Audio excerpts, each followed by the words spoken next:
जब जब भारत में वीरों की कथा सुनाई जाएगी,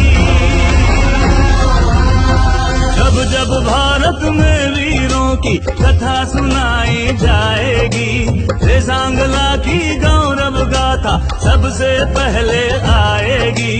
वीर अहीरों की गाथा आगे नम कर जाएगी।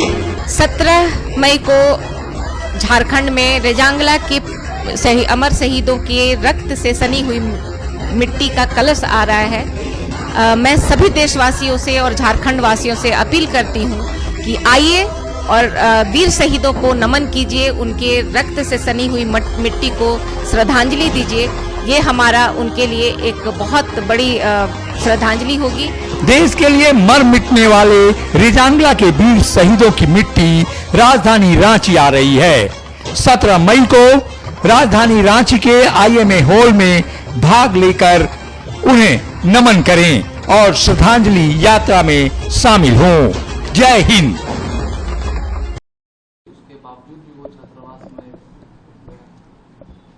राजनीति में हठधर्मिता अच्छी बात नहीं। आप विपक्ष के नेता हैं, कानून का पालन करना चाहिए।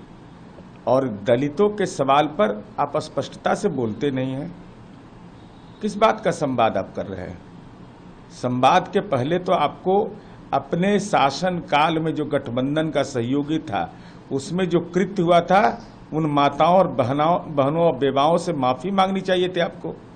सबसे पहले तो आपको जाना चाहिए था बाथे, और बाथे में जिस ढंग से दलितों का नरसंहार हुआ था रात के अंधेरे में, उन माताओं बहनों से पूछना चाहिए था। आपको इस बात के लिए चर्चा करनी चाहिए थी कि माननीय नीतीश कुमार जी ने माननीय रामनाथ कोविंद के जो दलित राष्ट्रपति बने दलित समुदाय के, तो नीतीश कुमार जी ने गठबंधन से इतर इस इशू का समर्थन किया।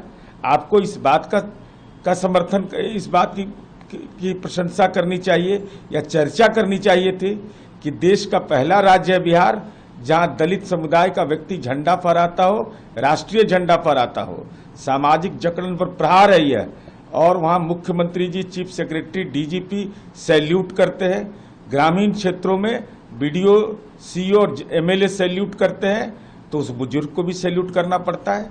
ये दलित समुदाय का व्यक्ति आपको मौका मिला है। किस राज्य में आपने दलित समुदाय के व्यक्ति को पंचायती राज में इतनी बड़ी हिस्सेदारी दी? आज दलित जिला परिषद का चेयरमैन होता है और IAS उसका सेक्रेटरी होता है। ये है दलित सशक्तिकरण। इसलिए और आपको लंबे अरसे तक काम करने का मौका मिला है। आखिर क्यों दलित के बच्चे स्कूल से बाहर थे? इसका गुनाहगार कौन था? राहुल गांधी जी, यह भी स्पष्ट करिए। जाने से रोका गया, लेकिन हालत बहुत खराब थी और मेरे ऊपर केस किया गया। ये मेरे लिए पदक नहीं। जाहिर देखिए, सीधी सी बात है कि राहुल जी ने जो कहा उस संदर्भ को भी देखिए। मतलब क्या बिगड़ जाता अगर वो एड्रेस कर लेते? क्या बिगड़ जाता? कुछ भी तो नहीं। और मुझे तो लगता है पता नहीं माननीय मुख्यमंत्री जी को डे टू डे लेवल पर ये जानकारियां दी भी जाती हैं या नहीं। और अगर दी जाती हैं तब चुप हैं, तो उनको, मैं तो उनसे वही कहूँगा कि आप तो कहते हैं कि JP के आंदोलन से प्रभावित हुए थे। आज JP होते तो क्या करते? मूल चीजें जो हैं, जातिगत जनगणना, निजी क्षेत्र में आरक्षण, संस्थानों में आरक्षण और आबादी के अनुरूप प्रतिनिधित्व, ये महत्वपूर्ण प्रश्न हैं। इनको सीधे डील करना पॉलिटिकली सीखा जाए, ना कि किसी नेता को रोक दिया, किसी पर वीडियो बना दिए अनशंट अनाप शनाप अशोभनीय है।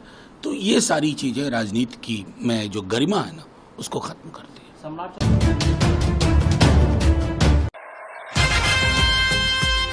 लाएंगे अखिलेश इस बार पीढ़ी सरकार, लाएंगे अखिलेश इस बार पीढ़ी। हमारे माननीय राष्ट्रीय अध्यक्ष जी को, विचारों को, समाजवादी पार्टी को विचार को मानते हुए हमारे पार्टी में आए और माननीय राष्ट्रीय अध्यक्ष जी को, विचारधारा को और उनका सारे आंदोलन को देखते हुए जुटे।